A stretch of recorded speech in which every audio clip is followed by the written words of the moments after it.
Hello, this is Angela Anderson. Thanks for joining me. Today we're going to be painting some purple, going over all the purple and violet colors in our inventory here and swatching them. So this is a new month for our Color Crush series, and we're doing purple all May. So let's get started.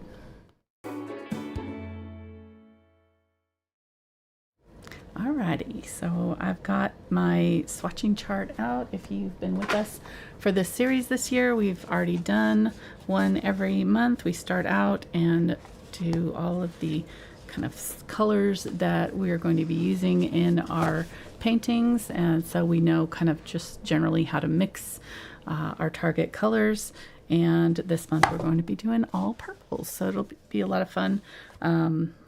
We have some colors that we'll be using from previous weeks too, to kind of mix together with this, and it should be hopefully informative. So good reference for you as you're painting to come back and say, how do I mix this particular color?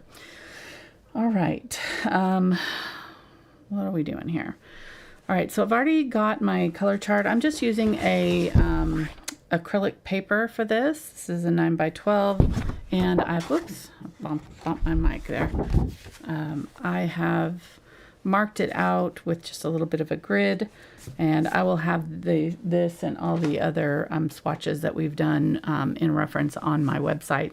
And just a note, because I've had one person this week mentioned that they were trying to do the coral one from last month, and that they were getting frustrated because they didn't have all the colors.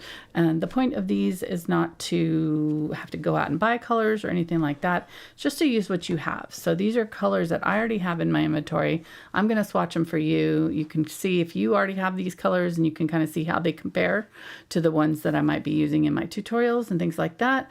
And then we'll also, at the bottom here, we have room to, once we kind of do all the ones we from the tubes, we're going to mix some other colors to try to match up some of the other colors to see, in case you don't have all of the colors, what you can do, with what you do have. So hopefully we'll help that. And if you've got, during the live stream, if you've got a particular color, that I have here, and you want to know how to mix it from other things, or if you want to mix, one of the ones that I have that you don't have, that kind of thing, we can do that too. All right, let's get going here. I guess that's enough for the intro.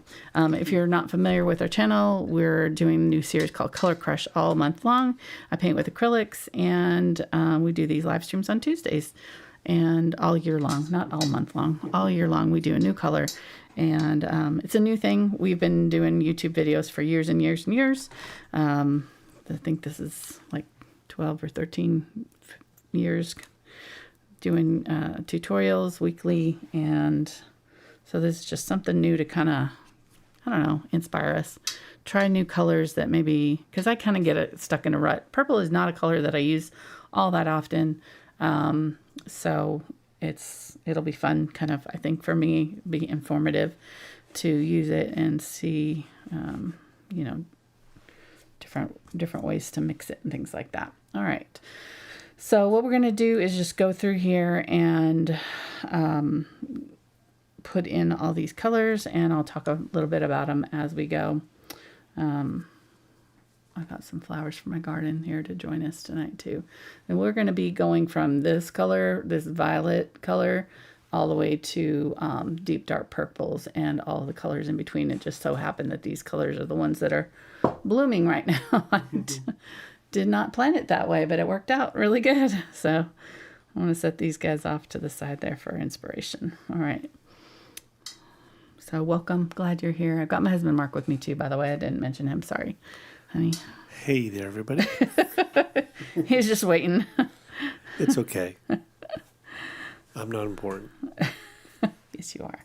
You're more important. You're man this in whole the thing. chat. I couldn't do this without you. And the cameras. I can't do that without you. So That's true. True. We're a good team. All right. Let's go ahead and zoom in a little bit so they can see this. Get my zoomer. And you might need to move these over because I can't see them around my flowers. So I keep hitting my microphone. I'm going to move it over a little bit.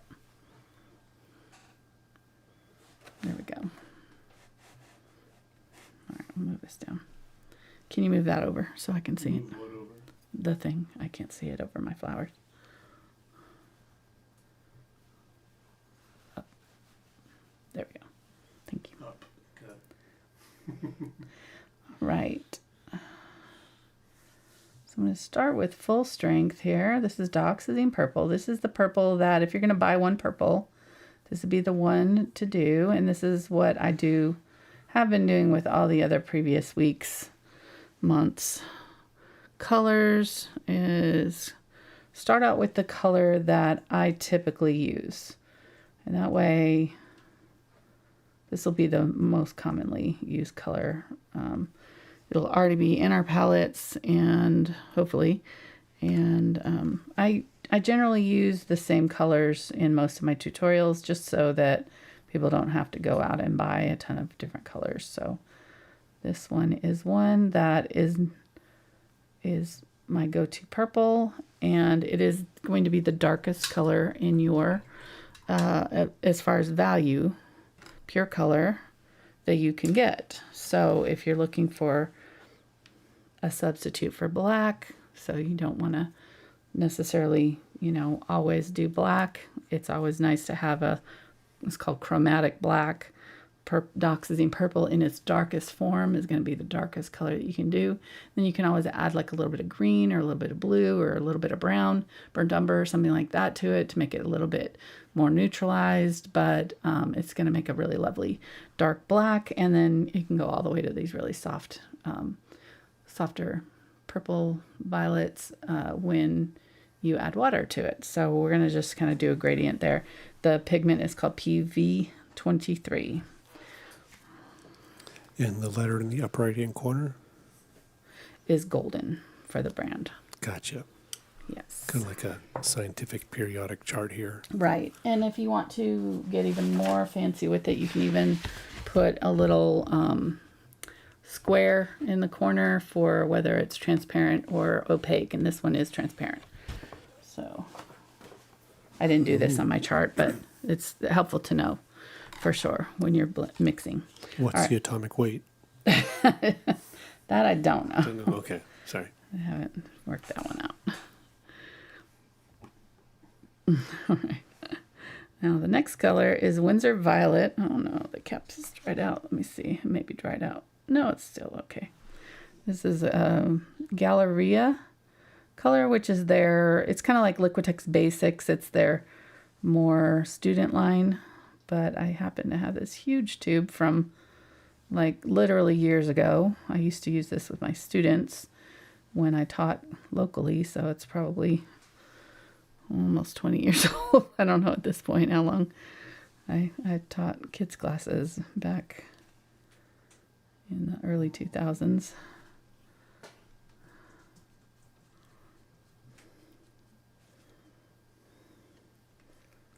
Locally at the local Hobby Lobby. But it is PV23 also, so it is Dioxazine Purple, even though it's called Windsor Purple, or Windsor Violet.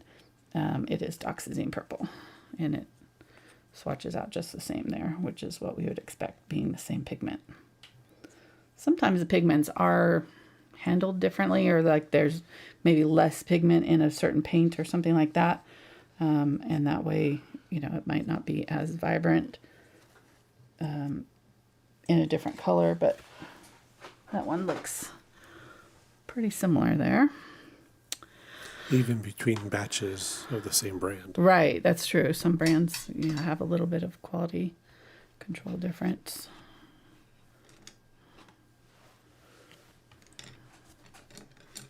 All right.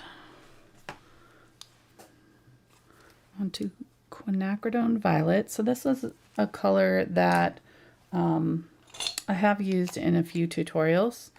It is, come on, there we go.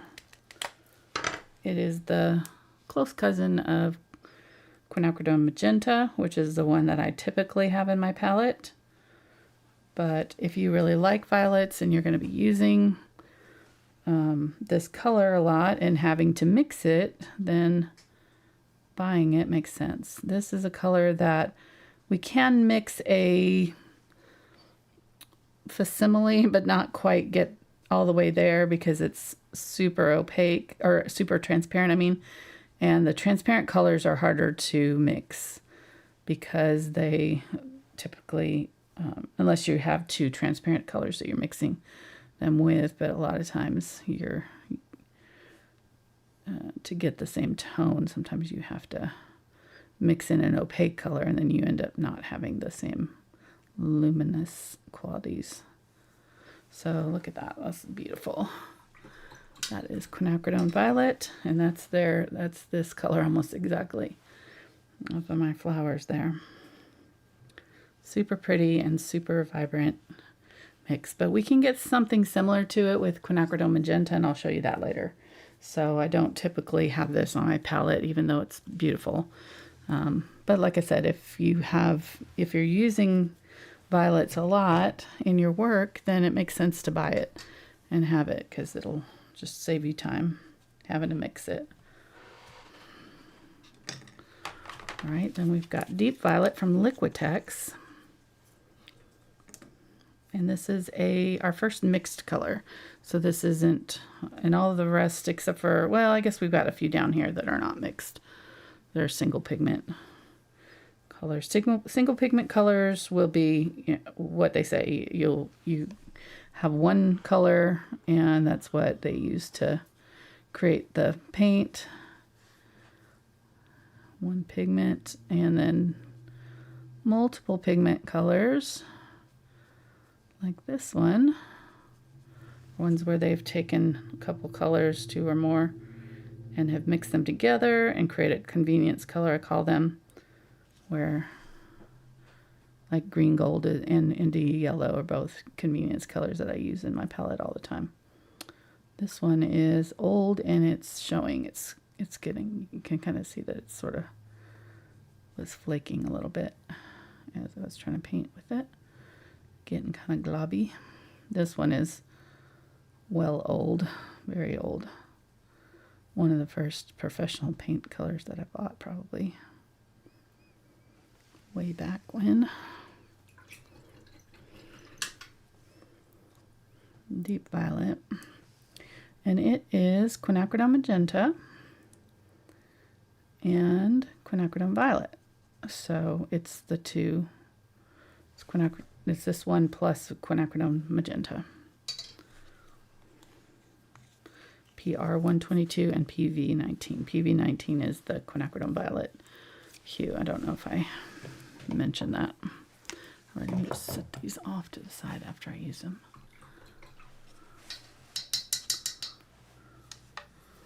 All right, and we've got Cobalt Violet hue, and this one is Quinacridone Violet, PR122, Quinacridone Magenta, and PV23, which I can't remember what that one was.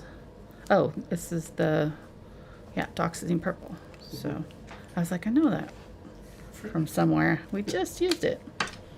All right, so this one is this plus this, when this one was this plus Quinacridone Magenta. Which I find fascinating how these colors that, these pre-mixed colors are, there's so many of them that have the same root, basic colors 90% of the time, and then they'll add another odd color here and there. But that's kind of how I've created my main palette, is just seeing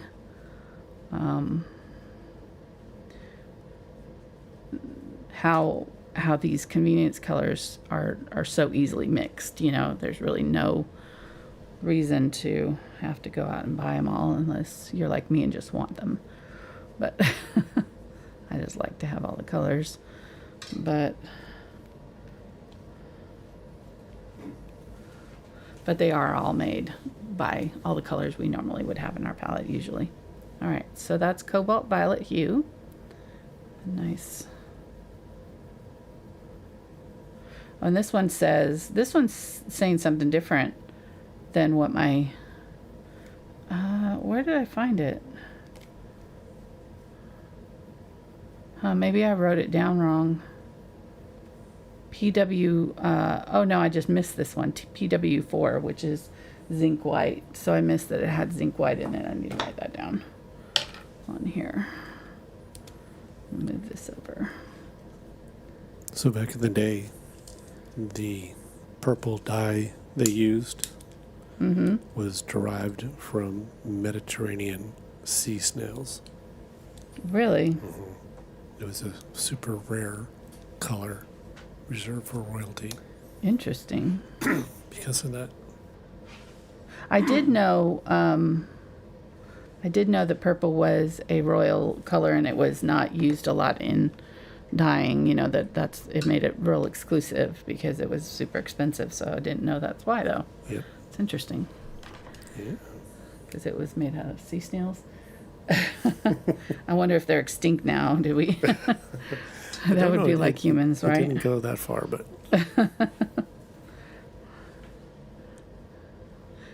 Ooh, that one's pretty. This one's permanent violet dark. It's a really nice color in it.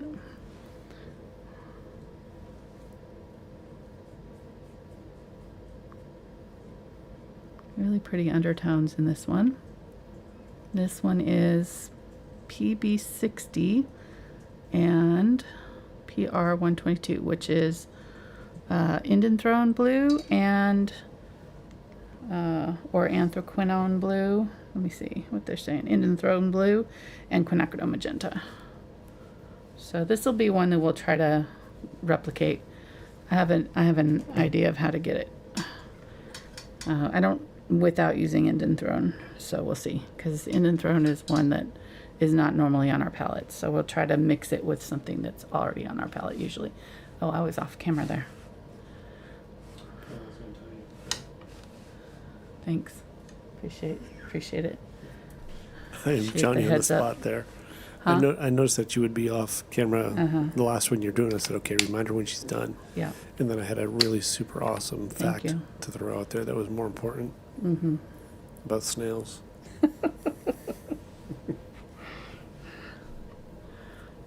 This one's, I love you. All right. That's the bonus content you got to pay for. This is why I have him around. This is This is why she can't do it without me. Right, exactly. Or she can't do it at all. Because even with me. Mr. Person in charge of the camera, zooming. Hey, you're on camera right now.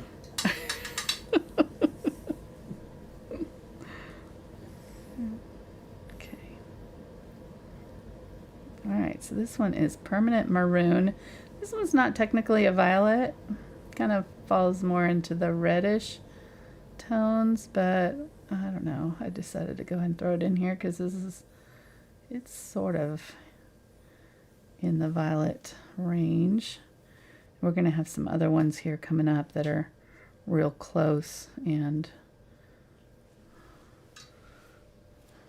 just thought it would. It's real close to the red on our, maybe close to our violet or our magenta even. Right here on our chart. But you can see it's close to our violet oxide and our muted violet that we'll be using later. So those three are kind of hand in hand cousins. And it's using our, it's got a lot of colors in it. It's got the most colors, all the colors.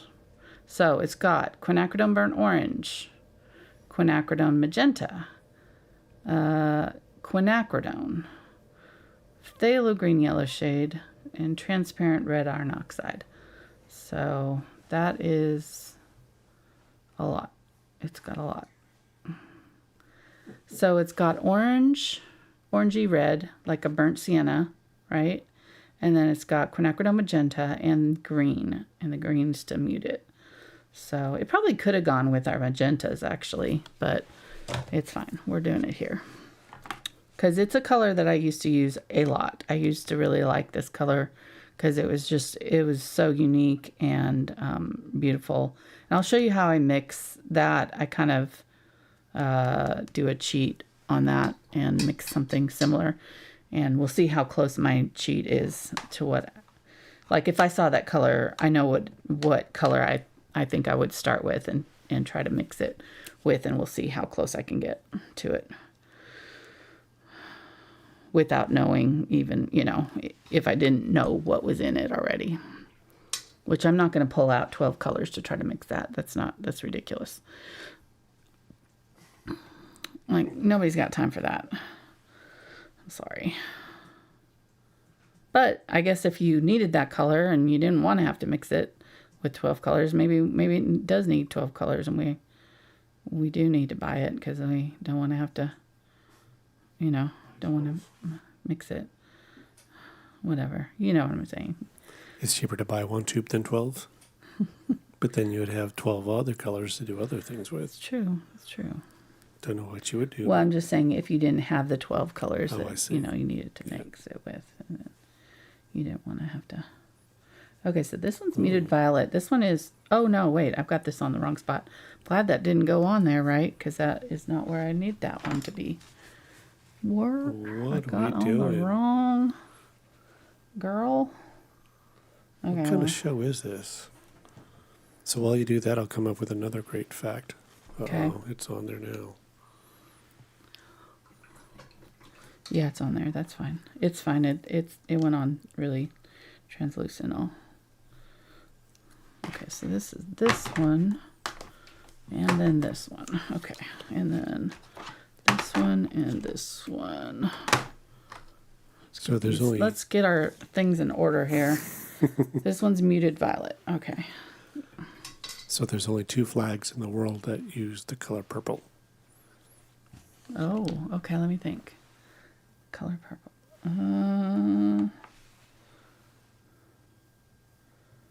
I give up. I don't know. Dominica. Okay. It has a parrot with a purple chest. Okay. And Nicaragua has a small purple stripe in the rainbow Neat. of his emblem. Yeah, That's cool. that's really interesting. That is interesting. So we're all stuck on red, white, and blue, and green. Blue is... Wonder what color is the most popular. I bet it's red on the most flags. Or maybe white. Well, white. I don't count outside of white as a white. color. Okay. Yeah, because white's all of the colors. Yeah.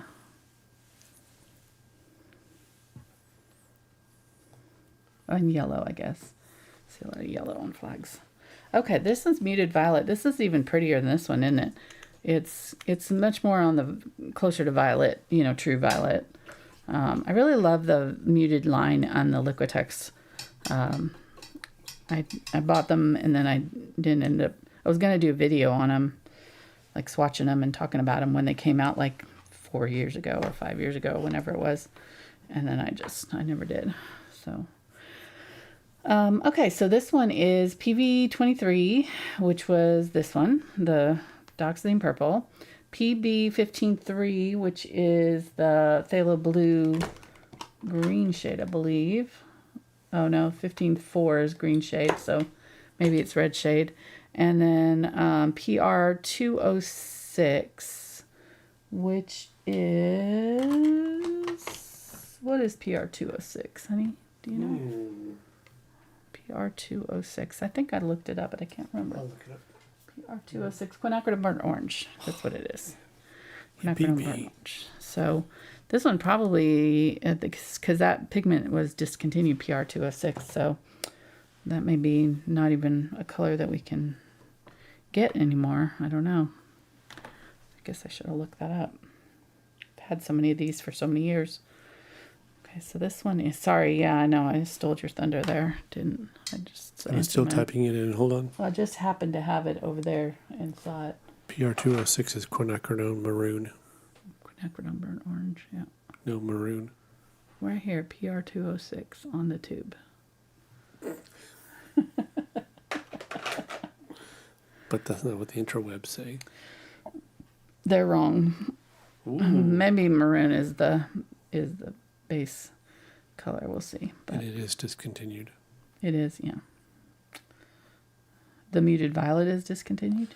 The PR206 is discontinued. Yeah, I bet they use something It's new because the now. automotive industry has moved on. So there's Yeah. not a big demand for it. Which, screw them. Sorry, my French, but like really, Sorry. that's Why do we not always right. blame it on French? They're like, hey, we didn't say that. No, not us. Okay, this one is Australian Red Violet. Even more vibrant. Look at how pretty that is. Gorgeous. Gorgeous color. Matisse makes some really pretty mixed colors, I'm telling you. And if you buy them, I would get the fluid because I didn't like the tube versions, just personally, because they got kind of gritty pretty quick, or kind of gummy pretty quick. But the fluid have hung in there pretty well, and they do separate a little bit, but they're really it's a good formula. And all right, so this one is PV19. So this one is the same as that one, but man, it looks a little bit more vibrant, doesn't it? So yeah, I really like that. That's the Quinacridone Violet in this one. Super pretty. All right, now we're to the Violet Oxide. We tried this earlier on the putting it there, but it wasn't the right time for it. So let's get some of this. Let's get this going here. So Violet Oxide is its own color. It's PR101. And which I find really interesting because, and I'll show you here in a second, PR101 is also, look at that. It's not, come on. Yeah, this is an old tube. It's starting to get a little bit messed up. A little sticky. Yeah, very sticky. So this one is a pigment that is also used for oxide red. So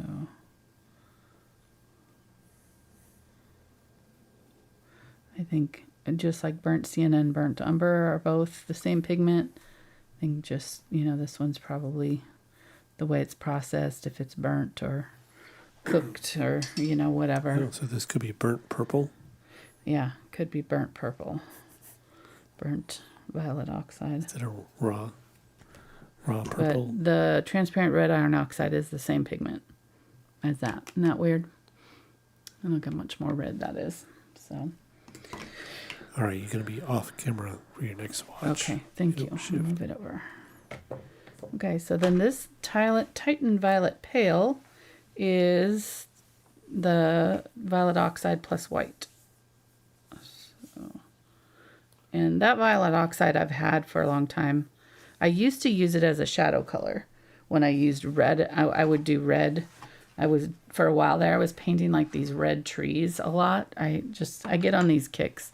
I used to, when I did fine art for galleries and stuff, I would just like paint the same thing multiple times. And I did these series of red trees. And so I would use this violet oxide as my shadow color for the red trees. And it worked really well. And then this one is so pretty. Look at that. Titan Violet Pale. I hope it's showing up on the screen. How pretty that is. Super, super pink. Like, you wouldn't think that you get this from that, you know, this from that by adding white. And I don't think you probably would just by adding white. I feel like they probably do something with the pigment to make it a little bit more pink. Maybe they use a little bit of that red iron oxide in it. I don't know. But it is very pink, pinky purple. Just the softest shade with all of that white added to it. Super pretty and really helpful, especially if you're doing, you know, like flowers and things like that, where you're gonna need a lot of that color, or you could use it for a background. Like, it would be really pretty, because the thing I like about it is it's not bubblegum pink. It's like a really earthy, natural looking pink because of that violet oxide in it.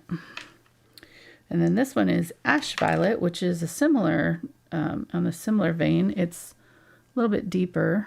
Look at how pretty that is. This is a Charvin color. And Charvin is the brand that I bought because I liked their premixes. They have a lot of really interesting premixed colors. And I bought a bunch of them. And then I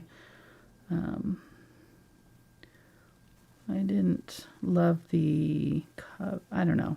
They're all right. I like Golden's formula better, I think. But they are great for, you know, if I just found them like a little bit splotchy. Like, they didn't cover all that well sometimes. But that's just personal preference.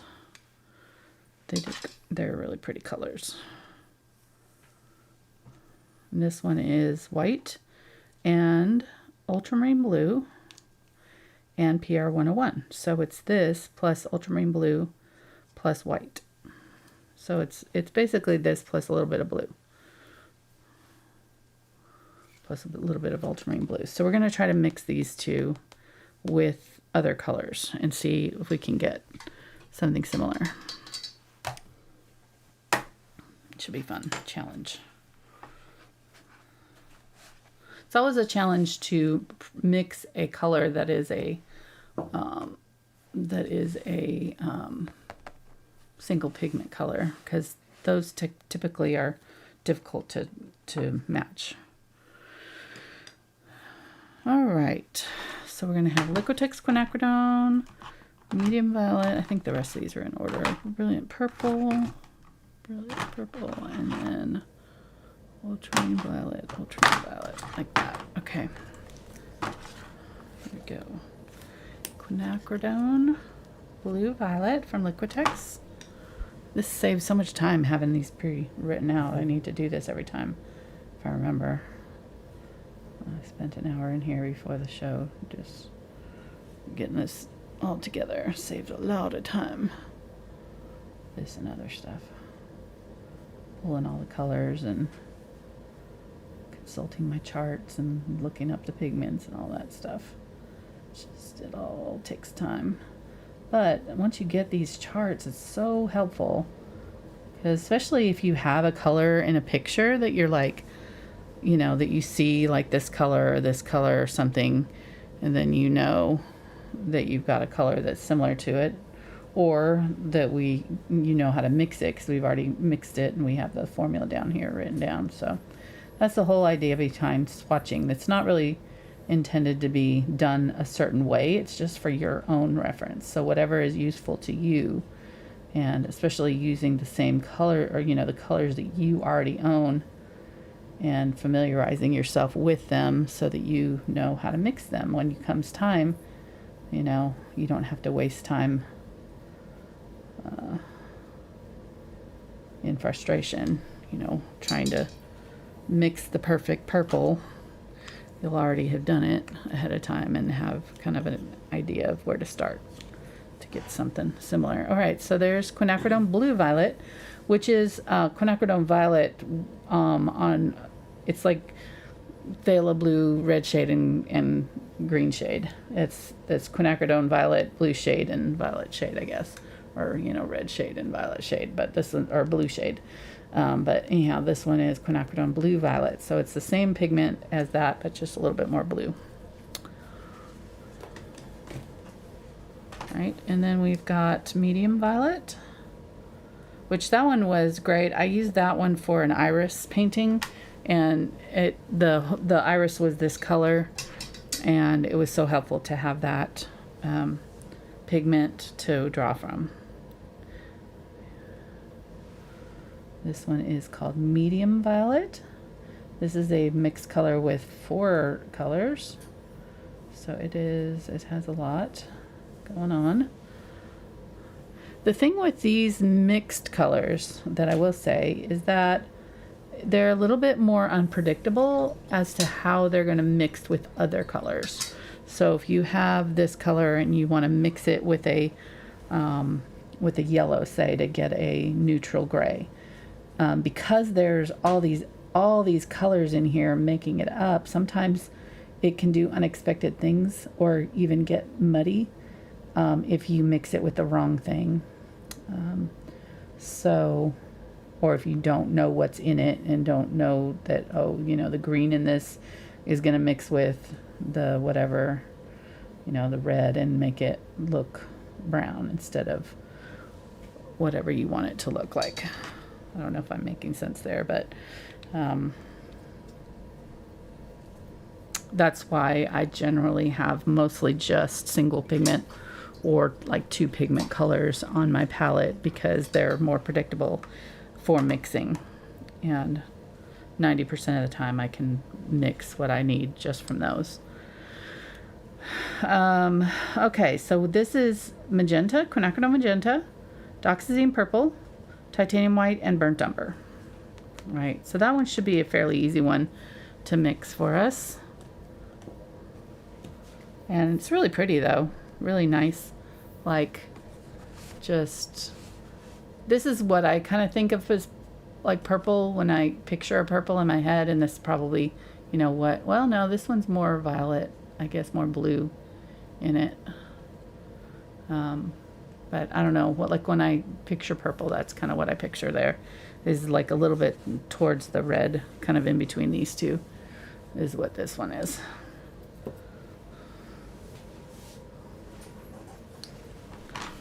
All right, and then this next one is light violet. This was also golden color. So that one was medium violet. This one is light violet. This is definitely more blue in it. This one is Dioxazine Purple and white. So this is our Dioxazine Purple up there and just white added to it. So I probably won't swatch this. Or if I do, I'll swatch it. I'll add white, more white, so it's like a lighter version, just to get an idea of what that looks like. But usually I start with our main color and swatch it with black and white. But this one is already pre-mixed, so we already see what it looks like right here.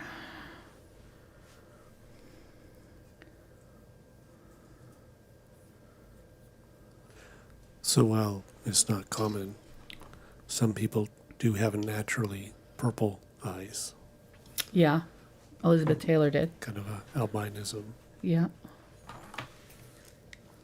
That's kind of interesting. Yeah, Elizabeth Taylor was famous for having violet eyes. That was her kind of thing. How do we know with black and white movie she was in? I know. Seems a shame. She was in a lot of color movies too. All right, this one is called Brilliant Purple. And this is the same exact as light violet. So it's going to be Dioxazine Purple and white. I think it's maybe a little bit deeper. We'll see. I don't know. It looks pretty darn similar. It's just the same color, just different names. Brilliant Purple.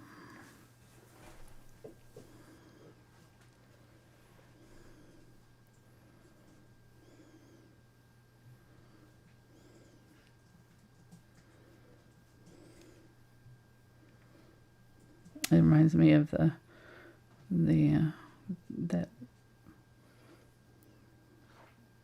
movie that I was watching yesterday about the climber. When the guy did it first, he would find out what the guy wanted to do, the one climber. If you watch climbing at all, or those shows, that guy that just climbed that tower in Singapore or whatever it was. I think that's where it was. Or Taiwan, maybe. I can't remember. Sorry, that sounded really bad. Like I probably should know that. Sorry. anyhow, and he'd also climbed the face of, he had that movie Free Solo about him. I don't know his name. But this documentary that I'm watching now, and I wish I know the name of it. Thank you. It's about the kind of the goat OG dude, and then this new guy that's climbing the tower and doing free solo. He's the new guy on the block, and he kind of stole the thunder of the old guy that had been around doing it for years and years and years and doing. It was in Taipei. Taipei. Okay, so I was wrong. It wasn't Taiwan. It was not Singapore. It was Taipei. It was Alex Honnold. Okay. Honnold. So nothing, not to diss Alex, but he definitely is in this documentary about the other guy is coming across as a very cocky new guy, which obviously they're going to be biased toward the other guy. These two just remind me. I don't know what it just when I saw these two side by side, I'm like, well, which one was first and who picked the which name? Because obviously, they couldn't pick the same name, so they had to, I don't know, it's like a rivalry between Gold and Liquitex in my head. So that's where my brain went. I'm sorry. That's not a good... But I was just thinking to myself, why would you not name it the same thing if it's the same color? But okay, they can't name it. Obviously, one of them named it first, and then the other one was like, well, now we can't call it light violet, so what are we going to call it? I don't know. Anyhow, just made me think of that. It's a good documentary, though. I kind of watch it like this through my hand because he's doing all these Daredevil whole free solo things, and I'm pretty sure he's gonna bite the dust here soon because they're talking about him in past tense. So I don't know what happens.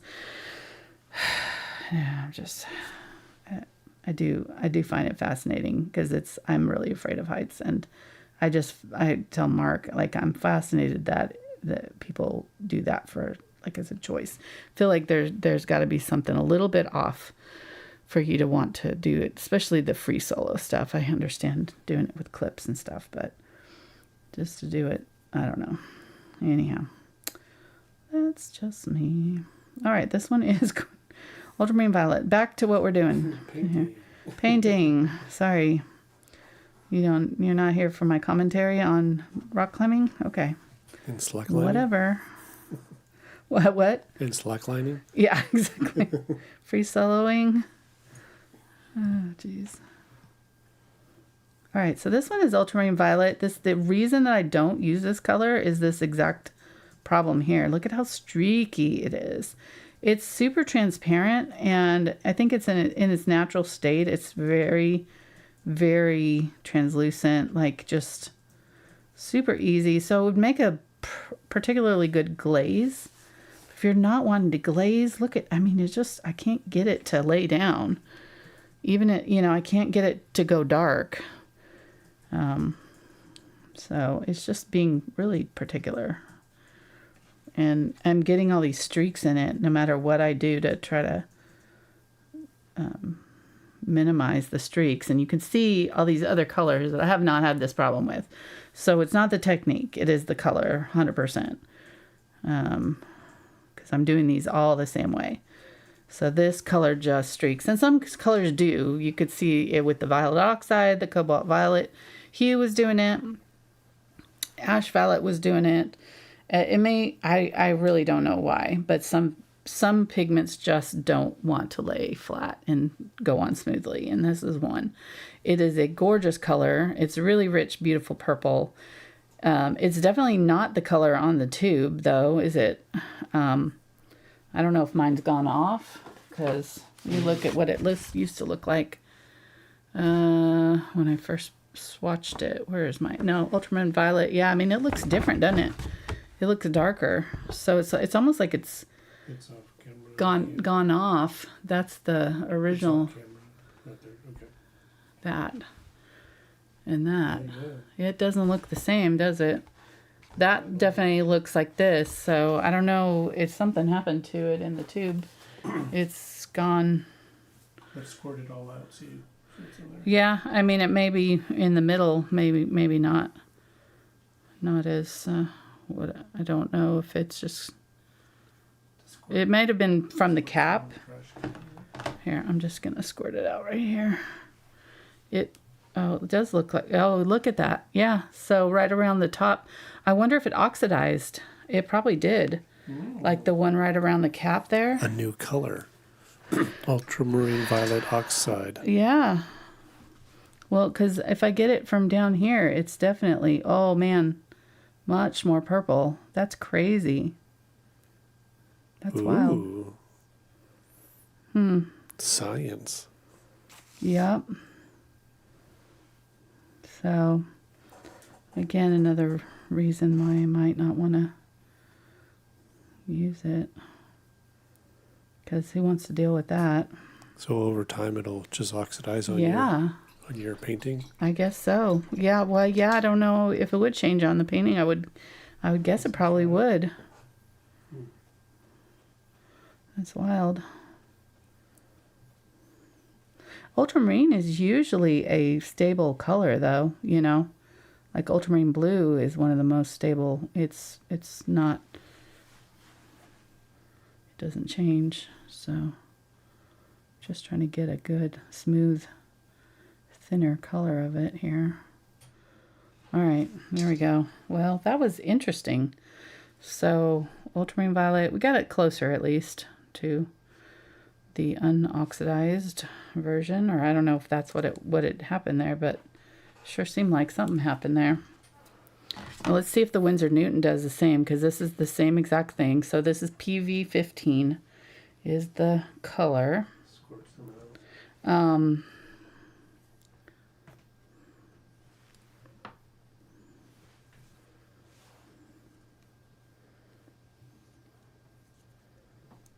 trying to see what the light fastness is on it. It's translucent, or transparent, which I fully expect because the other one was. Okay.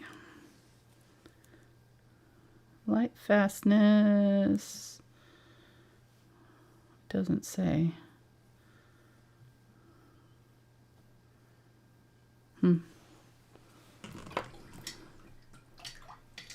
Light fastness 1. Okay, I'm not sure if that's good or not. And then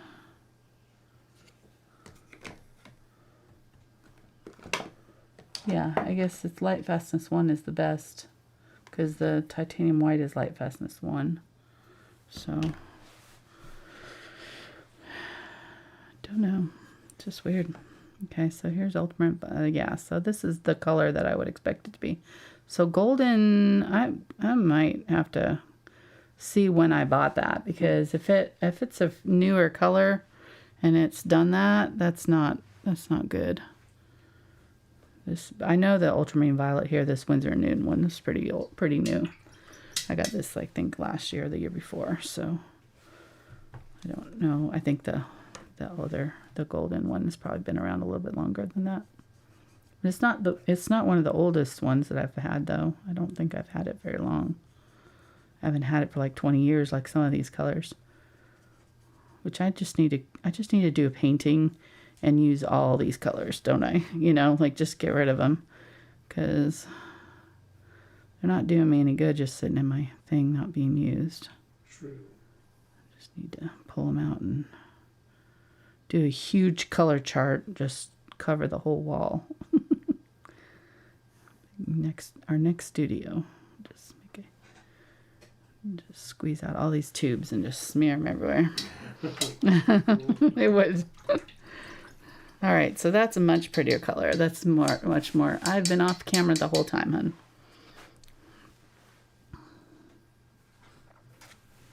Well, I did good for one row. One at 33%. So. Yeah, we just need to.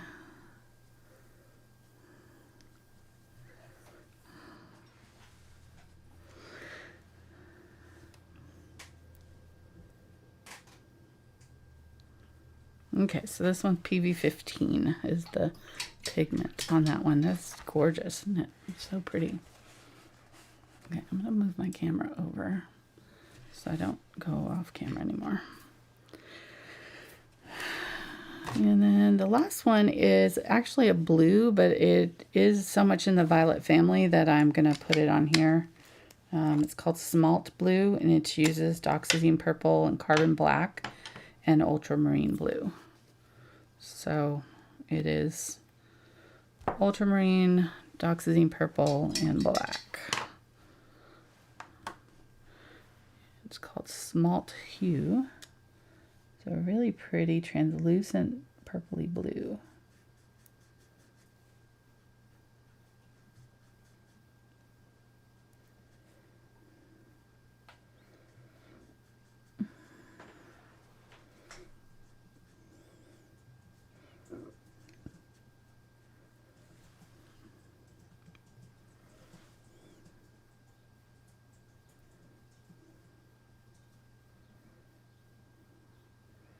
And it's super translucent, transparent, so again, it's in kind of streaky.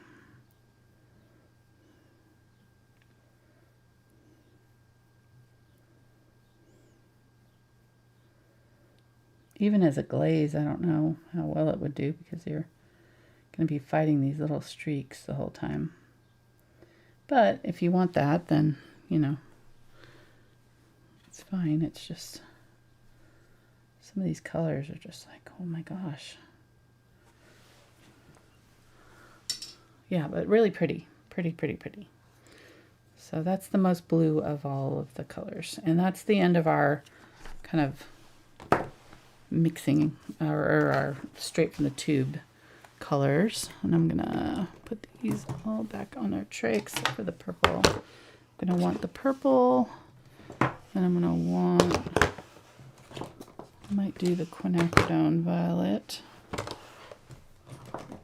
So do you know a word that rhymes with purple? What? Do I know a word Yeah. that rhymes with purple? Durple? Ooh. Nurple? Nurple? I don't know if those I don't are think actual those are words. actually words, but I've heard of them. Purple Nurple? Yes.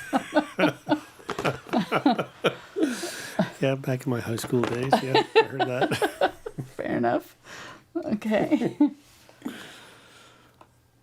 Purple Purple means to limp. means to what? Limp. Purple? Hirpl. Interesting. And curple. Curple. It's a strap on a horse's harness. I think they're just making up words now. Well, you did, so what can I? Okay, let's just talk a little bit about the properties of purple. We've already kind of started there, but what is our complementary color? That's kind of one of the first things that you want to figure out when you are working with the color.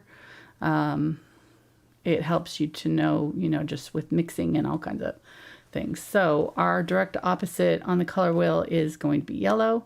So we're going to definitely try out yellow for mixing with it, and specifically a yellow that is close to green. So cadmium yellow light is probably going to be our direct complement to a dioxazine purple. And so we'll test that out. Cadmium yellow medium would be kind of more in this golden range, or Indian yellow would fall in this range, and that would be for like a bluer violet. And then if we're getting into the red violets, which is the Quinacridone Violet, and Quinacridone Magenta, then kind of a yellowish green, like a green gold, would be the complement. So anywhere from these three colors are going to complement our purple range, or purple violet range. Okay. So let's go ahead and put out some of these colors. I'm going to wipe these off because I'm not going to need them anymore. Give myself room for our carbon black, and I also want to swatch our color wheel here when we get going with that. So we're kind of doing it in an opposite order, and we're filling in right here. So we're filling in this half. We need to get some warm colors going. We're gonna, next month, I think we're gonna do, is it yellow, I think? So next month we'll do our first warm color, or, well, coral was warm. It was. Yes. Last month's color, coral. All right, so I'm gonna do the colors. I'm gonna put out colors that are normally on my palette, and then we can see how close we can mix the some of these other purples and mix the complement with it too, to see what we get when we mix the complement of the purple. We should get a muted gray color that will be unique. It's always interesting to me mixing the neutrals, and people, you know, there's artists who use the complement of the colors that they're painting with to create shadows and different things, you know, grayed out versions of their colors a lot. I tend to not, but that's just me. That's my preference, is to use neutrals to mute my colors instead of complements, because I find using complements can be unpredictable. So, but if if you've charted it out, then maybe you'll feel more confident color mixing that way. I guess somebody was asking me how do I mute a color, and I generally use these three: the burnt umber, burnt sienna, or yellow oxide. And depending on if I'm wanting a warm or a yellow tone, a warm reddish tone, or a more neutral cool tone, I'll use, you know, those three accordingly. All right. That's a short answer. You know, that's a whole other video.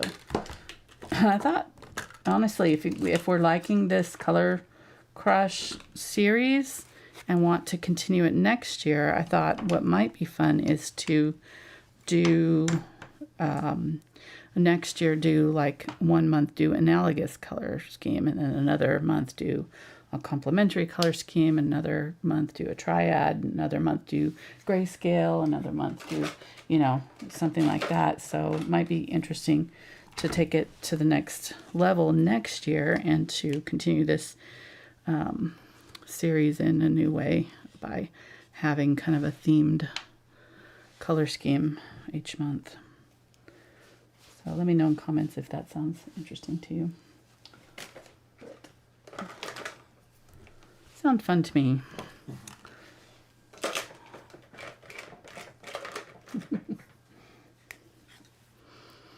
All right, so these are my main colors that I normally use. It's a split complementary, or split palette, which means split primary palette. That's the word I was trying to find. Split primary, which means I have two primaries. I have a cool and a warm of each color. So that I have, and I'm not putting out my Indian yellow, which would be the warm version here. I might, though, actually probably should, just to have it. Let me go ahead and do that.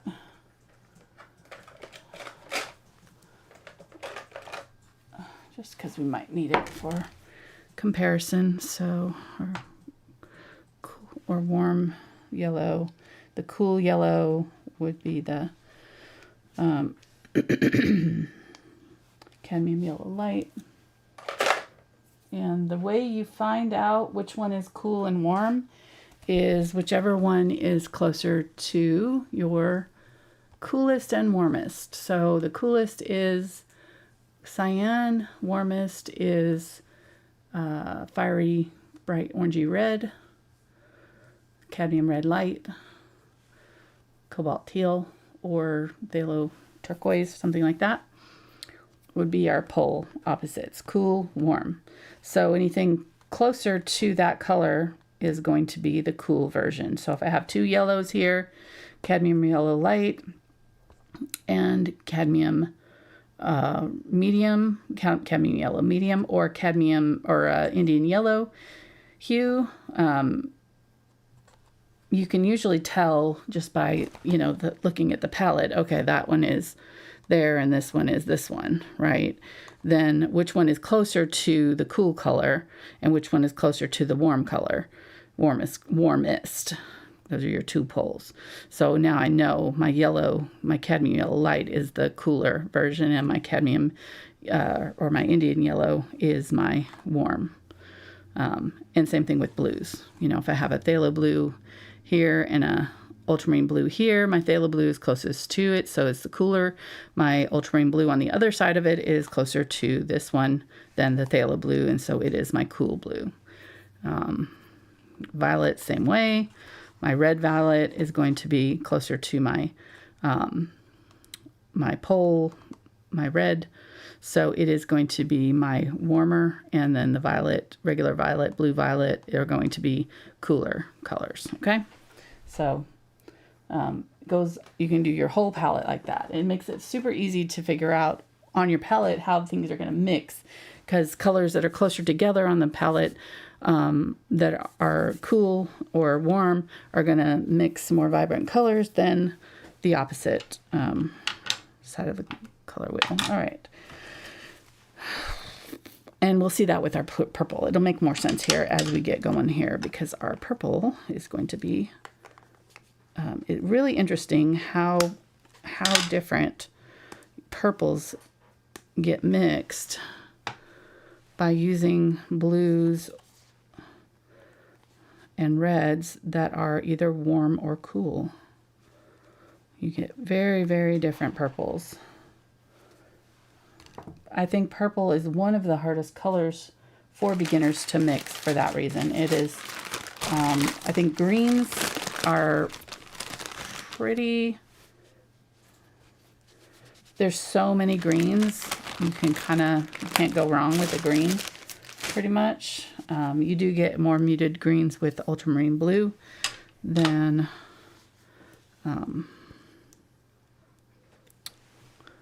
others, but I should have put that purple in right in between these two here. Forgot. All right. All right, let me go ahead and put out the phthalo green. I think that'll be the last one that we put out. Just a little bit of it, because it was in one of these colors up here, I think. One of the muted colors had phthalo green in it. This one, Fernet Maroon. How are we doing? We're doing good. Yeah, no questions? Everybody's quiet? No, but we had a lot of people who like the idea of continuing this type of series. They do like it? Oh, they like the idea of continuing the series? Mm-hmm. Okay, good. Good. Yeah, I feel like we can become the experts in color theory if we keep going. We'll just dominate the color category. Yeah. Number one. We're number one. In color swatching. In color swatching and color theory. Everybody who follows me is going to know color inside and out, hopefully. That's the goal. And it's a great thing to have. It is. You know, when you were holding up those cards, like, you know, if you'd had 12 cards at the end of the year, then when you're thinking about painting something, you have those in front of you. Right. You know, just like you did with the flowers. Yeah. Oh, well, what color is this closest to, so I know where to start. Right, exactly. It just helps you so much just to have it as a guide. All right, so I'm going to put out just a few neutral whites here, my neutral gray 8 and my Unbleached Titanium, which is a Liquitex color. And then my titanium white. The neutral gray 8 is mixed with, I think it's bone black and, let me look at it. PW6, which is titanium white, PBK9, which is not cobalt, or it's not carbon black. I think it is bone black, if I'm not mistaken, and PBR7, which is burnt umber or burnt sienna. So I would say burnt umber probably. So burnt umber, a little bit of black and white is what this gray is, and it's very light. It's if you have your little grayscale thing, it's the 8 here. So you've got 8, 9, 10. 10 being white, so it's one off from the lightest of the grays in the grayscale. So very, very light in value. And then our unbleached titanium is PR101, which is, we could substitute burnt umber, but it's that red iron oxide. PBK11, which is another black, and then PY42, which is yellow oxide, and PW6. So to mix the unbleached titanium, if you do a tad of yellow oxide, burnt sienna, and carbon black, you got it. Just a tiny, tiny touch of black, though. You don't need a lot. All right. But I use it so much that those are colors that are non-negotiable on my palette. I have them on there all the time because they're just... And the gray is a new one that I'm finding very helpful because it's kind of a cooler version. So this would be my warm white. And this is the cooler white. Just to give us a different tone. And you'll see how different it is here when I get going. We'll mix a few purples. All right, so if I don't have Dioxazine Purple, what do I do? You run down to Hobby Lobby and hope they have it in stock. Good idea. Good idea. And if you're still in your pajamas, then you send your significant other to do it. May or may not have done that a time or two. Just say it. It could be real life. Don't know. It could be real life. He does go get food a lot for me. Hypothetically. All right, so I want to get this. So if I've got my colors out and I know that I've got a blue that is closer to this side. Remember we talked about phthalo blue being closer to cyan, ultramarine blue being closer to purple. I want to use my ultramarine blue if you have it. So I know that that's the one I want to do to get to this violet. And then the other one, I'm definitely not going to want to use a warm red because if I use a warm red, it's almost opposite on the color wheel. So to get to a nice vibrant purple, I'm going to want to use a violet or a magenta. All right. If I do that, then I'm going to be most likely with my ultramarine blue to get a really pretty bright purple. So let's try it. We're going to use ultramarine blue, and we've got our Quinacridone Magenta, which is the violet color that we normally have out. And just by altering how much blue or magenta I put in it, I can get a different tone. Now, I will say I can get the lighter version of it. I will not be able to get this deep dark color without buying the Quinacridone or the Dioxazine Purple. Okay. What? Sorry. You were pointing to something. I was watching the delayed. Sorry, you were pointing to something that was off camera, but you are on camera painting. Good.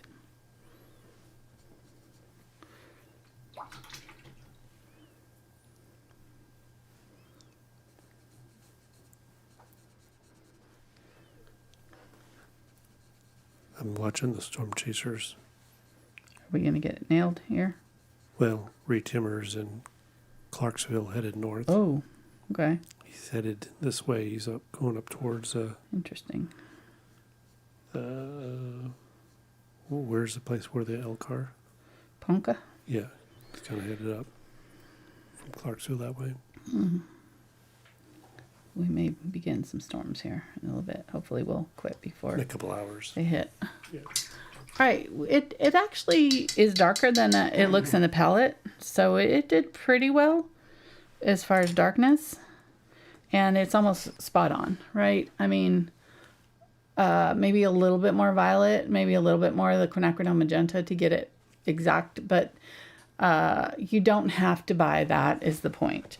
If you have Ultramarine Blue and Quinacridone Magenta, you're going to be completely fine. This one is Quin Magenta and Ultra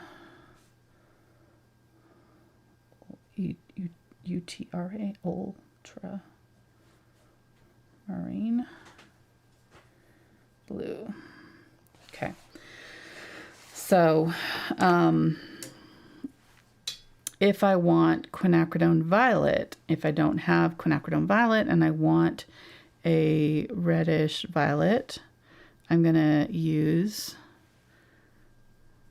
remember Quinacridone Violet is closer to violet, right? So if I think about my color wheel and I have the Ultramarine Blue on this side of the violet and my magenta on this side of the violet, if I'm trying to get this color, I need to use the Ultramarine Blue to get there.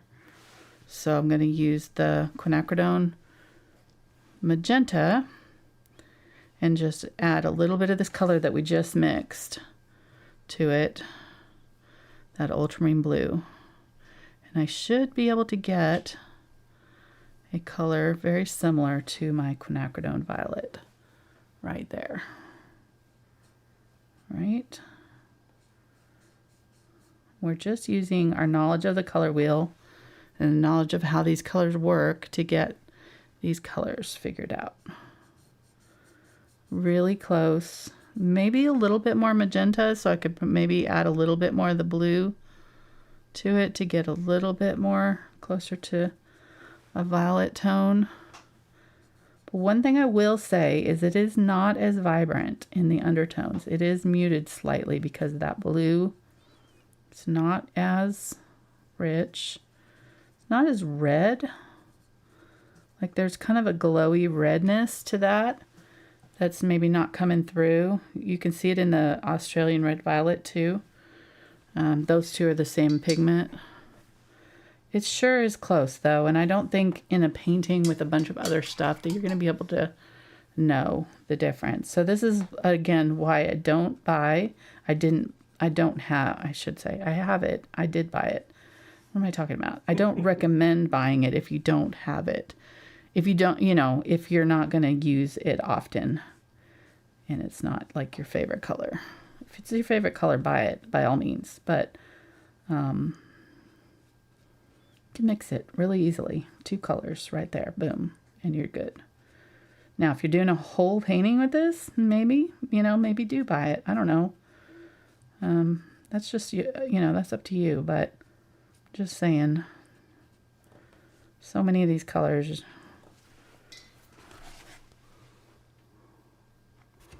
So it kind of is falling in between those two, isn't it?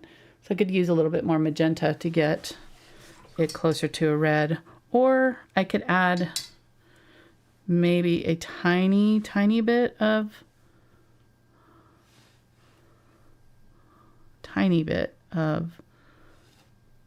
cadmium red or cadmium red light there, and a little bit of that ultramarine blue. Cadmium red light is going to make it closer to our warm color, right? But it will change it to make it a little bit more reddish, like true red instead of magenta or just magenta. Okay, so let's try this one. Let me write this down. This one is Quin Magenta and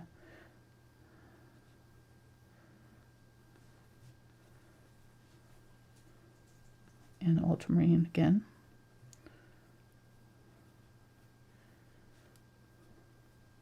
Period. Just those two. Just more magenta on that one than the ultramarine. And then this one is the same, but we're adding just a little bit of cadmium red light.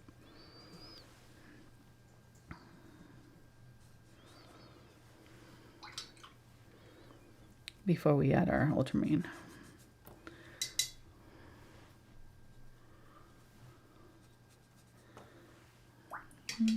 This one seems a little too close to the same color, so let's go ahead and add a little bit more of that Cadmium Red Light, just to get it a little bit more. This is kind of going into the magenta range though, so I don't know if this is super helpful for our violet toned swatching.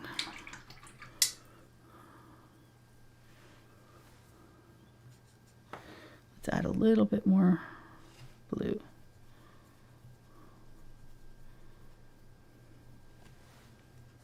Okay, there we go. There we go. Now it's different. Just trying to get a different tone out of it. Okay, so this one is very much like a little bit deeper in it. Richer undertone, and that's just because we kind of neutralized that pinkiness of the Quinacridone Magenta by adding that Cadmium Red Light. The Cadmium Red Light and the Ultramarine Blue makes a much more muted violet. Okay, so QM plus Cad Red Light plus UB for Ultramarine Blue. Okay, so let's try to get a muted violet or one of these permanent violet darks or something like that. And so this one was one that was using the Indian Throne Blue and the Quinacridone Magenta. So if I don't have Indian Throne Blue, what I can try is my Phthalo Blue, green shade, a little bit of Ultramarine Blue, kind of 50-50, and then that magenta. Let's try those together. I have too much blue.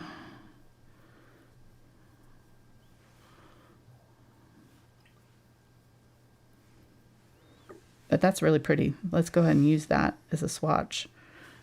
That's almost an indigo, isn't it? Reminds me a little bit of those indigos that we were mixing a couple months ago. May add just a little bit more magenta to get it a little bit closer to purple. Okay, so let's use that as a color. So this one is, if we want a purple that's still vibrant, but just slightly muted. So we don't want it to go all the way here in the vibrancy. We're going to add just a little bit of Phthalo Blue instead, or with our Ultramarine Blue. Phthalo Blue, Ultramarine Blue, and Quinacridone Magenta. Look at how pretty that purple is. Really beautiful, but just slightly muted, slightly earthy. Okay. So it's closer to like these ultramarine violets in some ways. A little bit. Phthalo Blue. They're more than mean. Shade. What? They're more than mean. They're ultra mean. Yes. I do say ultramarine instead of ultramarine. That's just me. All right. Getting some more Quinacridone Magenta here. And then I'm going to add this Phthalo Blue, Ultramarine Blue mixture that I had over here. All right, so this is going to be like for these colors here. If I want to go more muted violet, really, really close actually to this one that had the Indian Throne and the Quinacridone Magenta. Indian Throne is a great color. It's really pretty, but it's pretty close to like a Prussian blue or something like that. So if you have Prussian blue, you could try that instead too. And we mixed Prussian blue with ultramarine blue and burnt umber. So if you have that, then you can mix Prussian blue. Okay, that one may be one of my favorites so far. Really pretty. It's close to this, but it's just got a little bit more of the, because it's got this Phthalo Blue in it. I'm just going to put this plus Quinacridone Magenta, plus more Quinacridone Magenta. All right. So down here, let's try to get our violet oxide or permanent maroon color. How would we go about getting that? So it's got the browns in it and green in it and lots of reds in it. It had the quinacridone burnt orange, and we already know we get quinacridone burnt orange and red iron oxide, which are both in this, with burnt sienna. So burnt sienna would be my first start. And then I know I'm going to want magenta, because that's another one of the ingredients. So we'll add magenta. And then to get it darker, we can add just a little bit of our green. And then, okay. And then if I want it darker still, I'm going to get a little bit of ultramarine or burnt umber too. Burnt umber, I think I needed a little bit more violet. Let's try burnt umber.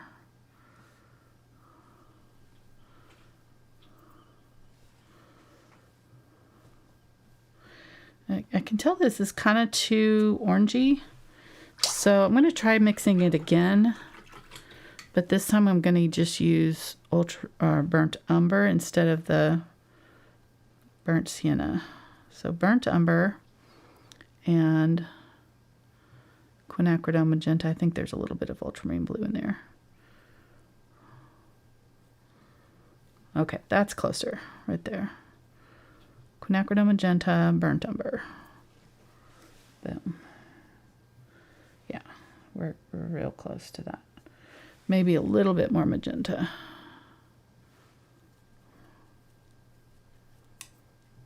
Let me get a little bit of light water.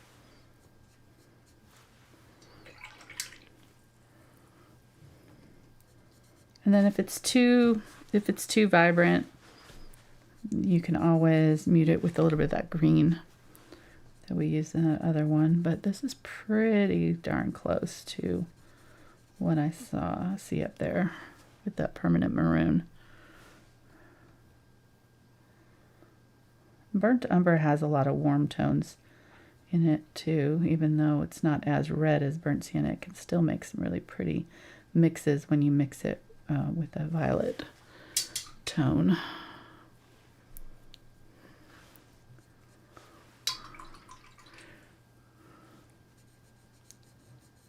Go. Okay.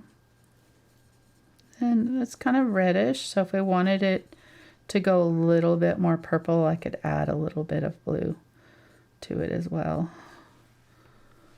But it's pretty darn close to our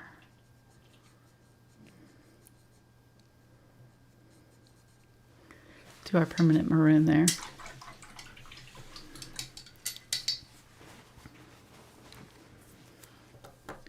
So this one was burnt umber, very simple mixture. Burnt umber and quinacridone magenta.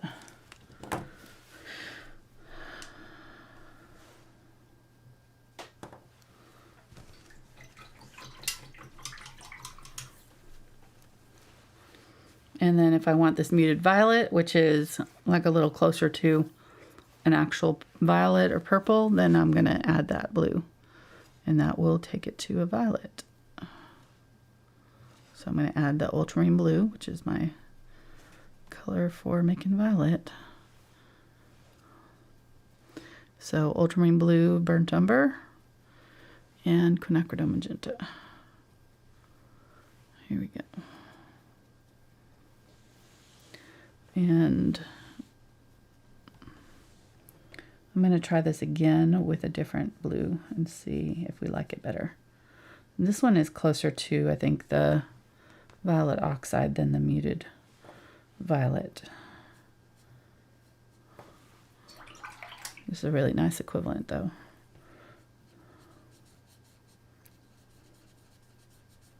Really pretty. So this is burnt umber, quinacridone magenta with ultramarine blue. And we've got a violet oxide. If we want more brownish, like the violet oxide is, then we just add more burnt umber to it. And you can easily get it more brown. But I really like that purpley undertone in that one. Okay, so this one is that plus Ultramarine Blue.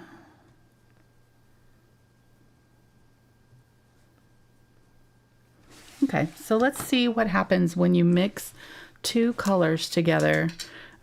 This is one of the most common ways that you'll see when like people get a set of primary colors that might have like a red that is more on the orange side.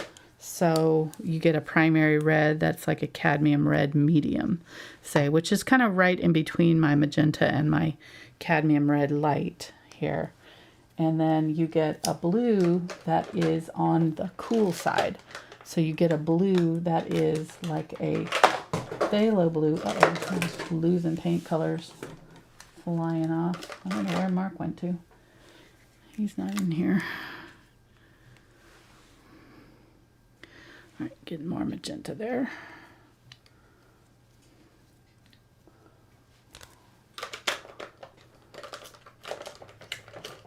Come on. Okay, so we're going to end up with a primary kit that's got this really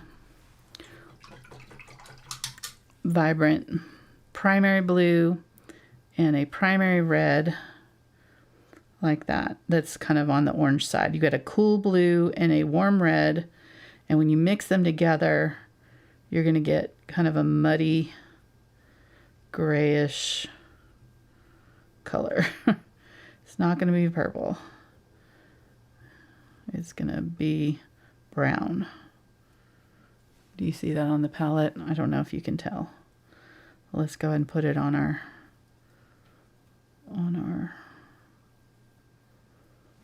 thing here, and you can see what happens. And I think this is what trips people up with color mixing, is if you don't understand what happens when you mix a cool and a warm color, especially a primary.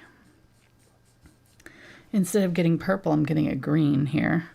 Let me add more of my cadmium red to try to make it up. But it does kind of make me mad that they sell these primary kits for people, and people, I think, assume that that's all they need,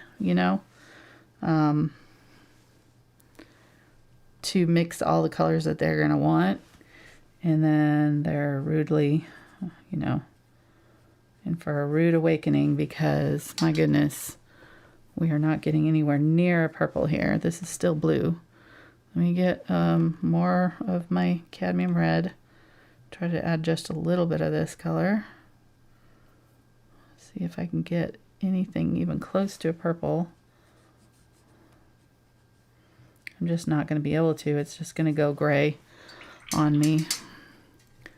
And they're just too far apart. These are a blue and a red, and we are not getting purple from them. So I'm going to put this on our swatch card as a cautionary tale.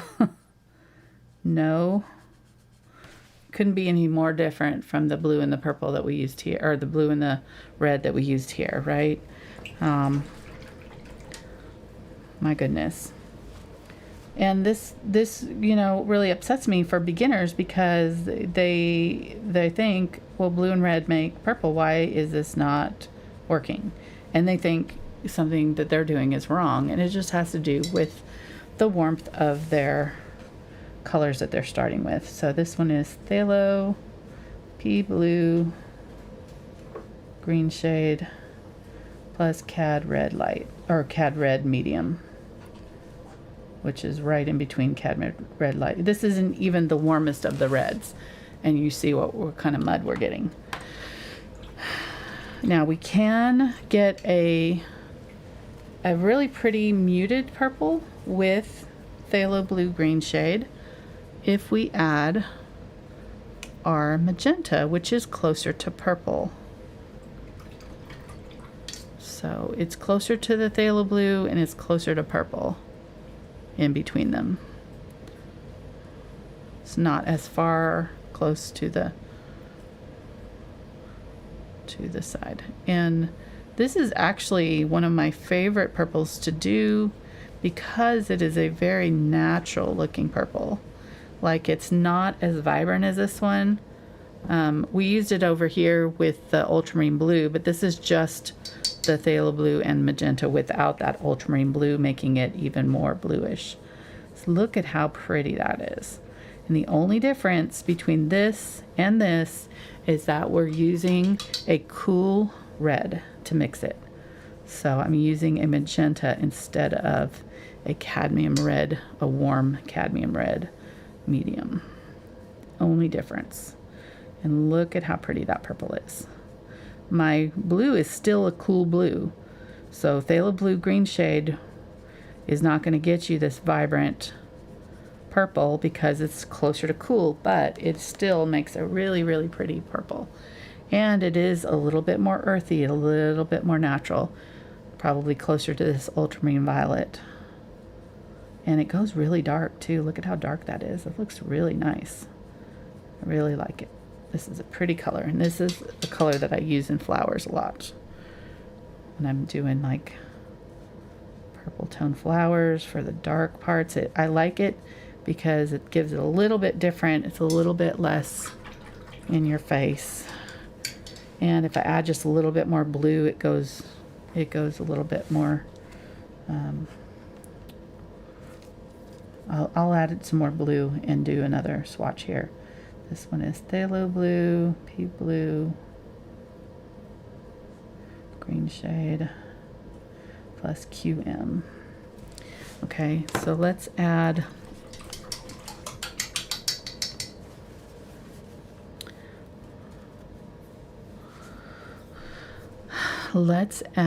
a little bit. What did I say I was going to add? I can't remember now. Oh, more blue. I was going to add more blue.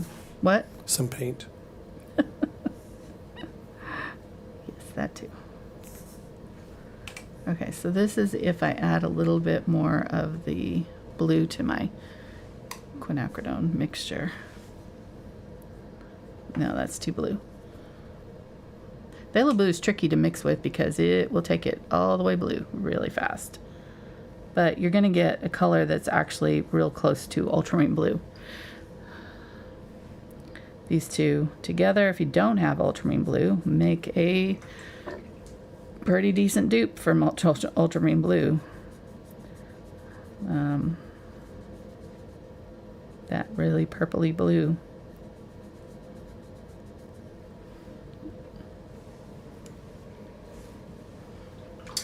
That's not violet. Let's add something to that to make it more violet. Actually, let's add white. I'm going to use white with this. So I'm adding a little bit more ultramarine or phthalo, no, a little bit more quinacridone magenta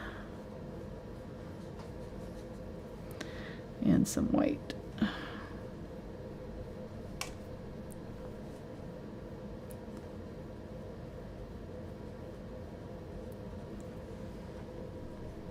Okay, that's nice.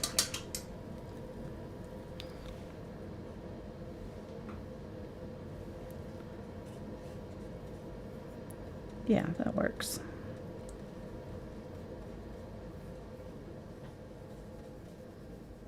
It's a nice muted purple.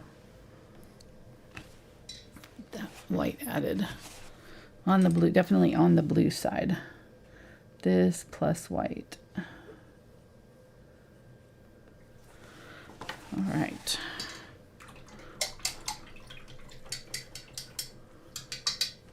So let's try to get our Titan Violet pale.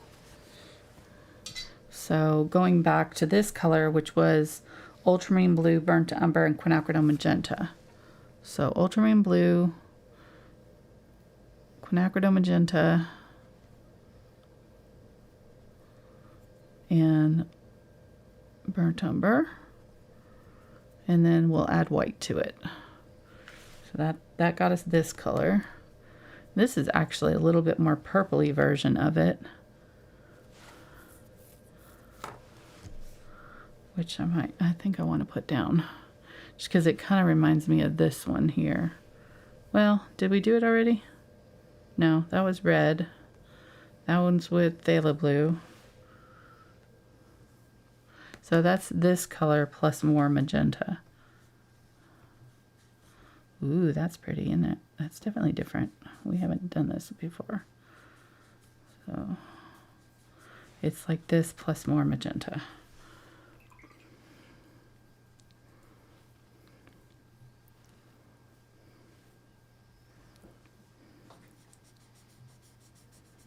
Yeah, really nice. Lovely purple. That burnt umber just toned it down, didn't it? So that's the difference between this one and this one. And this, well, it's really this one and this one. It's got the burnt umber in it to tone it down. So this one is QM, Quinacridone Magenta, plus burnt umber, plus Ultramarine Blue.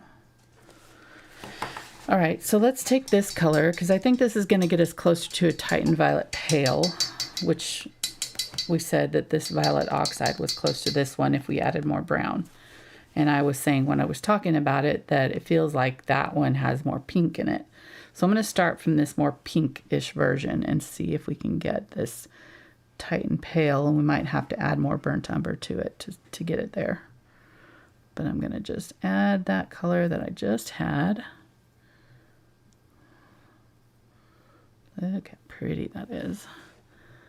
I think it's a little too purpley, so let's go ahead and add a little tiny bit of brown to it. All right, I'm just going to put it right up underneath it. Oh, look at how pretty that is. Oh my gosh. So pretty. I almost like it better than that.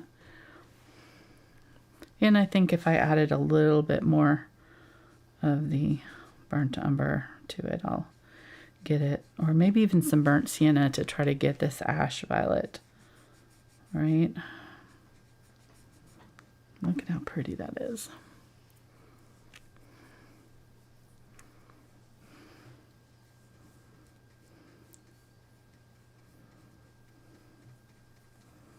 Very good.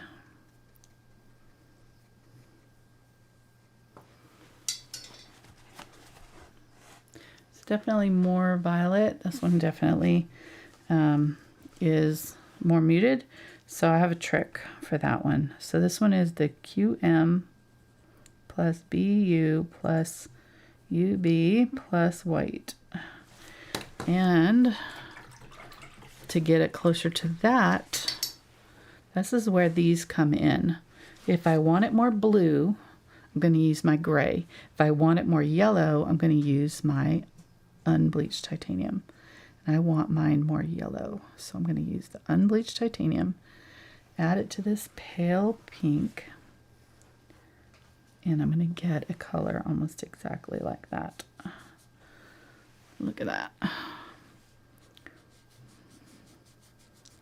This is just adding that burnt umber. It has burnt sienna and yellow oxide in it, right? With the white. Burnt sienna and yellow oxide. If you don't have but man, it's pretty close. It's almost in between, exactly in between those, but I'm not going to keep mixing it, but you get the idea. You can get, just by using the different white. And this one is this plus ultramarine or unbleached titanium, UT. All right. So let's try our ash violet, which is a little bit darker version of this. So we already know that this one was the Quinacridone Magenta, burnt umber, burnt ultramarine blue, and white. So, and I still have that up here. So I have the original color right here. And I want to add a little bit of a muted tone. I definitely want my white. And I think I might just go straight into the unbleached titanium to lighten it up. So I'm going to do that. It's still way too purple though, right? So what do I do to get it this muted color? PR 101 is what they use, which is the red iron oxide. I'm going to use burnt sienna, which is my equivalent here. Oh, that's too much of that. Just a little tiny touch. That's pretty darn close. And I might add just a little bit more ultramarine blue.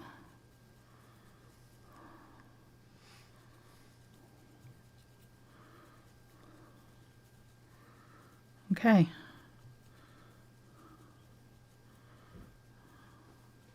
I feel like that's pretty close. So it's a little bit darker, so that just tells me I need to add more white. So I'm going to grab, I think I'm just going to add white. I'm not going to add the cadmium or the unbleached titanium because I don't want to shift the color. I like the undertone where it is. There we go.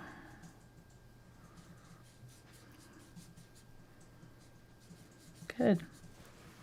Yep, it's pretty close what I say up there. It's maybe a little bit dark still, but it's close. Look at how pretty that color is. Love it. Okay. So this is all of this. I'm just going to go like this again. Plus burnt sienna. Burnt sienna. Okay.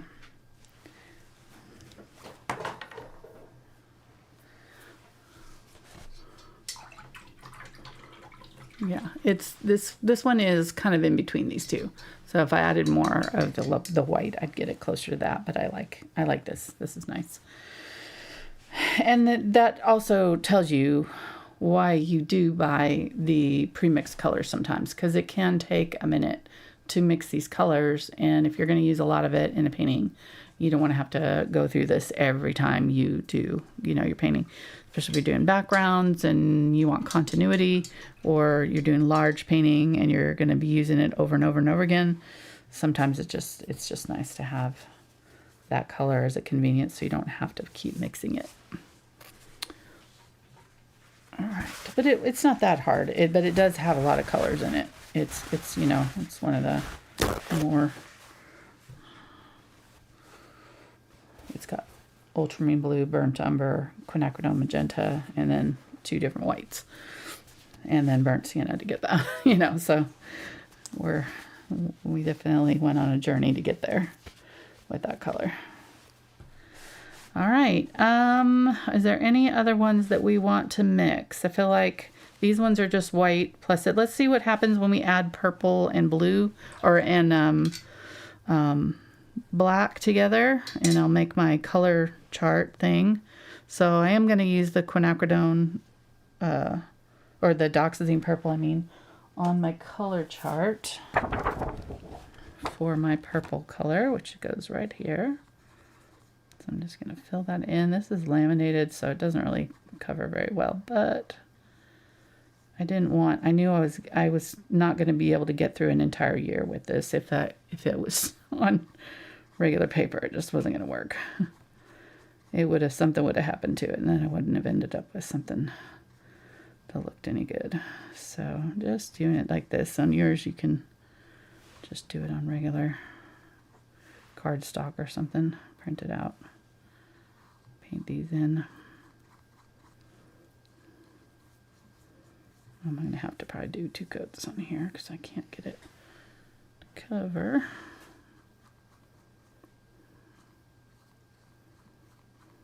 Okay.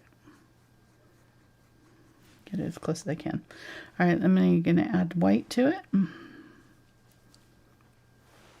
So here's my white little square piece of the pie.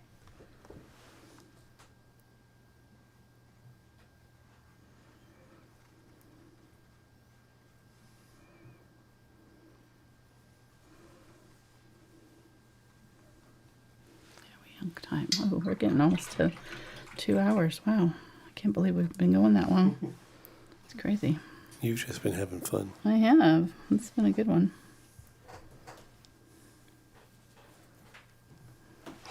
And then here is purple with black. Definitely makes it richer. Making a dark color darker, but it does. Make sure you leave some time. Oh yeah, that's right. That's right.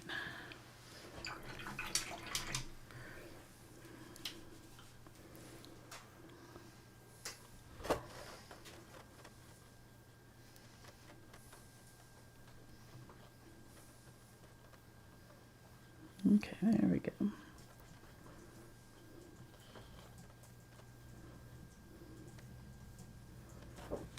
Okay, so got our chart kind of getting almost halfway there.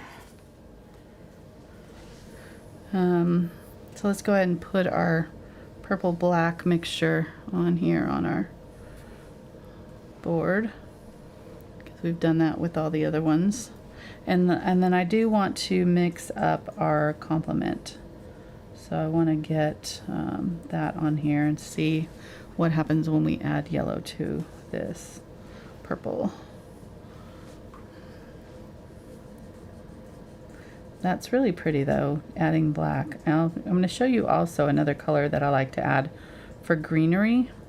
Really nice shadow color that you can use with purple. This one is Dioxazine Purple in Carbon Black. Okay. For greenery, if I have like a dark green area that's in shadows, Dioxazine Purple is a great color to add to Phthalo green.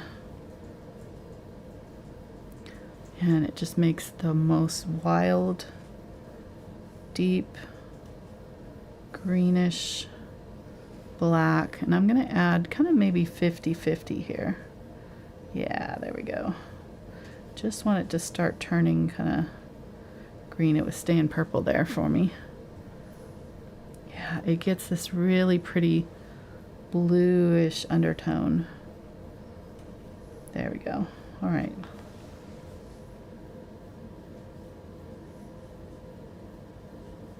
And this was kind of what we were getting when we were adding the Phthalo blue and Cad red medium. Remember that green that we were getting at first?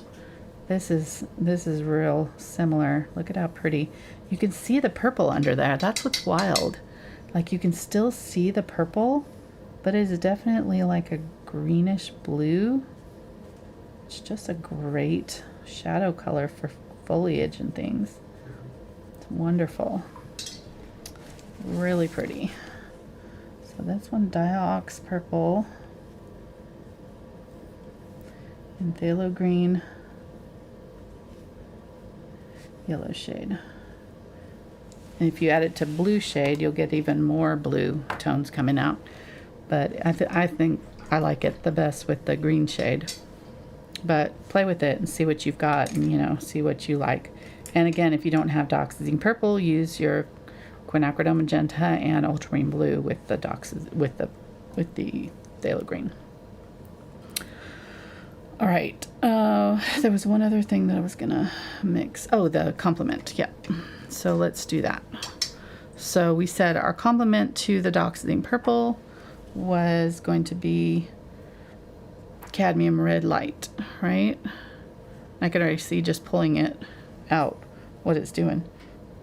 These are going to neutralize each other, and they're going to create kind of a muddy grayed out version, which can be really good for things like if I have a yellow and I like a lemon or something like that, or something that you know, has a dark shadow in my yellow area. Adding this purple is going to create a really rich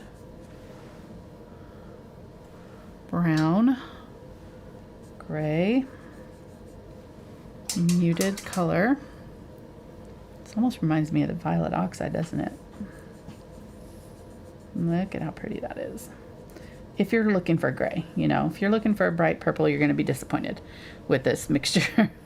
But we are doing this deliberately to get kind of a muted color. Nice gray. Okay, there we go. So that one is its complement. And if I added more yellow, I'd get more of a, yellowish brown color. And this one is, if I added more purple, I'd get less of a, we could do the whole string of just those two colors together.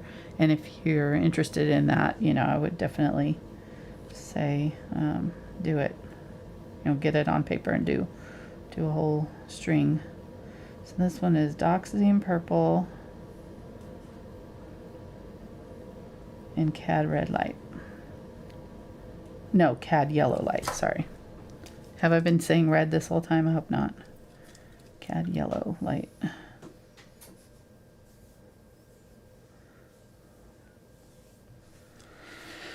All right. Okay, I'm going to stop there. We'll have more room to swatch some other purples for the rest of the month. I like to leave a little bit of room because we'll have unique purples that we're going to swatch with our tutorials as we go. But hopefully this gives you kind of a little bit more confidence with your purples to understand what's happening with them and why maybe using the wrong blue or the wrong red is giving you, not the results that you're wanting. So, hope that has been helpful. Give it a thumbs up, like, subscribe. I always forget to say that. And if you are part of our Patreon crew, thank you. If you want more information on becoming a patron and getting traceables and extra bonus content like videos that we don't have here on YouTube, you can go to my website, thankfulart.com. And there are links there for going and joining up on Patreon. Patreon.com/AngelaFineArt is the direct link if you're just wanting to go straight there. I'll show you what we're working on with our Thursday crew. We're one more week left on this project, and then we're going to be starting a new project. But we're going to be adding a little bow to our goose. Our little goose girl, we added a smile. She was looking kind of grumpy. So we gave her a hat and a smile, and she looks a little cuter now. And added some flowers around here last week. These are tutorials that I do on Thursdays with my patrons that are on the $15 tier. And we work on a project all month long until we finish it, several weeks, sometimes 2 months or longer. Usually 10 to 10, I think the longest we've gone is 12 weeks. But usually they're 4 to 8 weeks, projects.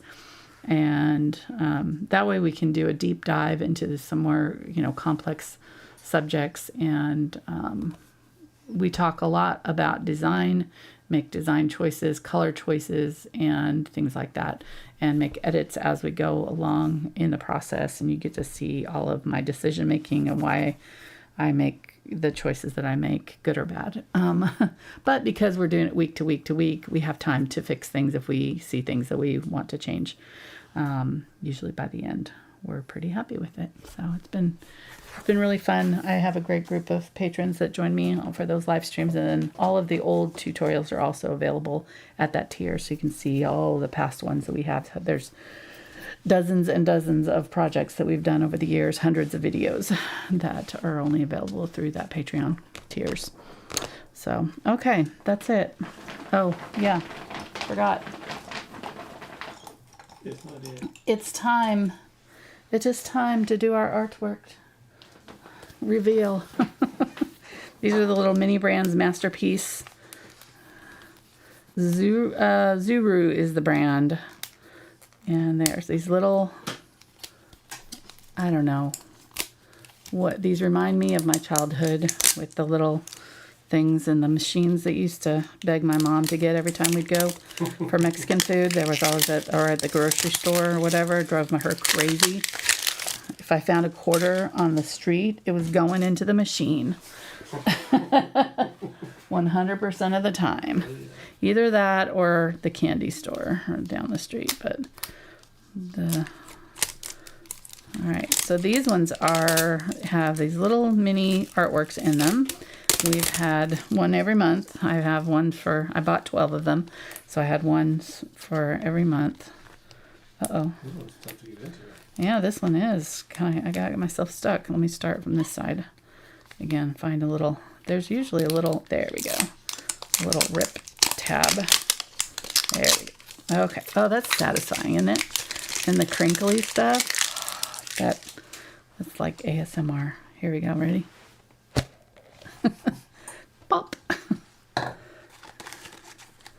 Okay, so this shows the different available artworks. We've gotten several now. Maybe not a little bit, or zoom in. Okay. All right, so this is the easel, I can tell. We'll start there. It always comes with an easel with little parts that you put together, which is kind of fun. This one's a little magnifying glass. Always comes with that. Really cute. All right, here's our artworks. We got 3 of them. Are You Starry Night? Okay, I'm gonna make a wish, blow on it. Let's see. Starry Night, Starry Night. Let's see. What are we? I don't think it is. I can tell already. It's not. Oh, I think I already have this one too. What? Yeah, I think it's the one I already have. Whoop, yep. Although, is that different? No, it's the same. I already have that one. Darn it. That's not boding well. I know. I hope that this is not a whole everything is going to be the same. Although I did hear about this painting today. It's so weird that this one popped up. It's probably Providence. That one is She's Dead. That this is a painting in memoriam that she's dead, and the reason why you can tell is there's like only one candlestick here, and the way she's holding her dress or something, and the dog, it all symbolizes like death. So, and then like she was really rich because there was glass in the window and there's oranges over here and an orange tree in the background, and that told you that she was really wealthy. And something about the sandals, and I don't know, anyhow. So he was a rich dude. This is probably his wife, and they painted this after she died. No, it's a different one. Oh, cool. Yay. Ooh, that's pretty. Very pretty. I don't know who that is, but...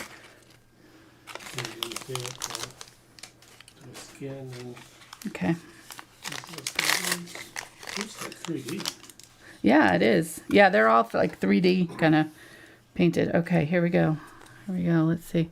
I don't think it's Starry Night. I can tell. It looks like 2 people.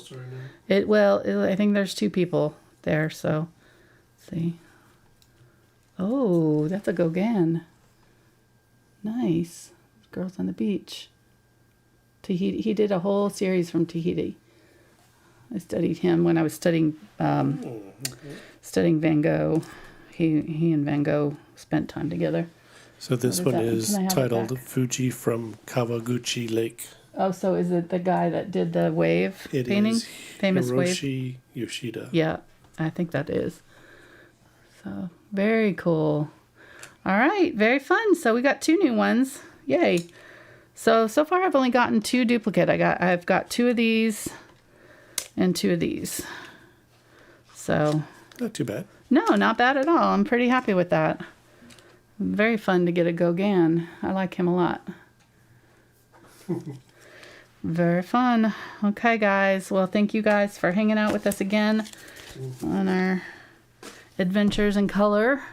Hope you've enjoyed purple. And next week, we're going to be starting with our purple flower. We're going to do a botanical. We always do a botanical, a bird, and then a landscape or something like that every month. So we'll have 12 birds, 12 botanicals, and 12 kind of random paintings by the end of the year. So next week we'll be painting a purple anemone flower that I took a photo of a while back. We already did, if you're like, oh, we should paint these larkspur. We did this last year. We painted a larkspur with a hummingbird. So be sure to look for that. The easiest way is to go to my website, thankfulart.com, to find that if you're wanting to look up any of my tutorials. And yeah, we have a really good, detailed, realistic painting of larkspur with a hummingbird on there. If you're interested, if you're into purple, you know, just want to do that. All right. Thank you guys so much for hanging out tonight, and we'll see you next week. Thanks for watching. Bye.